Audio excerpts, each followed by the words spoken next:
Sveiki! Tagad es jums rādīšu par raktuvēm. Raktuvēs varam iegūt dažādas lietas.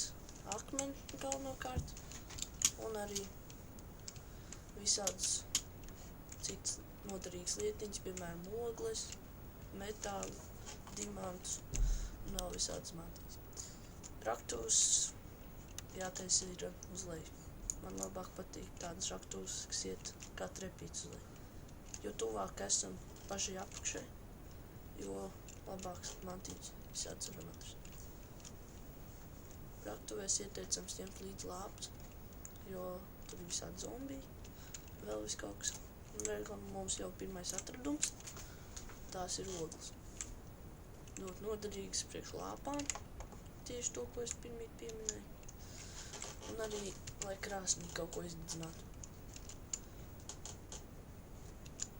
Ar oglēm krāsnī var izdedzināt jebkādas 9 vienības. Tās ir diezgan noderīgas. Kad atrodam ogles, jācenšas pēc iespējas vairāk izrakt, lai ilgākam laikam viņas pietiek. Bet tā kā ogles ir diezgan viegli un lielā daudzumā, tas nekāds problēmas nesagādā. Kad ogles ir izraktas, varam turpināt vietu, tikai no sākuma uztaisīsim nedaudz lāpus. Tātad vajadzīgs nūjas, paņemam nūjas un ievietojam šeit te attiecīgi 50 tādā pašā skaitā ogles un iegūstam lāpus. Reku vēl nedaudz, varam ielikt lāpu un redziet uzreiz gaišāks. Ņemam kaltiņu un izkajam. Šis te ogles. Tātad treps nāca no šejienes, varam te pat turpināt. Tas nekas, ka tur pēc tam vajadzēs uzlikt pāris blokus, lai tiktu augšā. Un turpinam rakties lejā. Tā varam uztaisīt vairākus līmeņus un taisīt visādas milzīgas telpas, kur var rakties.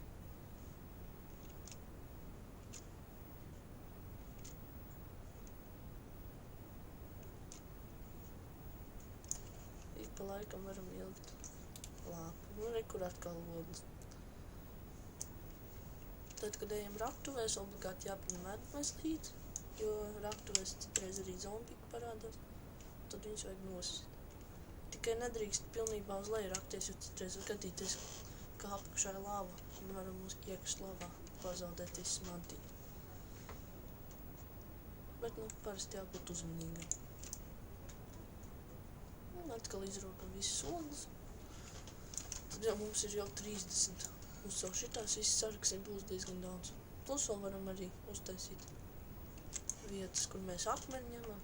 Tur nevajag īpaši vietu, to var ņemt visur. Arī virszemē, kādā kalnā vai kaut ko tā. Tālāk turpinam rakties uz leju. Centīsimies atrast šoreiz metālu arī. Pat labākā lieta, ko var atrast, tas ir dimanti. Dimanti pašā lejā, līdz tiem ir jātiek, tos var izrakt sākot tikai ar metāla kalti. Tā kā nemēģiniet ar akmens vai arī ar koku kaltiņiem izkaut dimantus. Tie izskatās tādi paši kā ogles, tikai melno vietā ir tādi zili. Un tik tā mums skaidrs, un ar to šī sērija arī beigusies.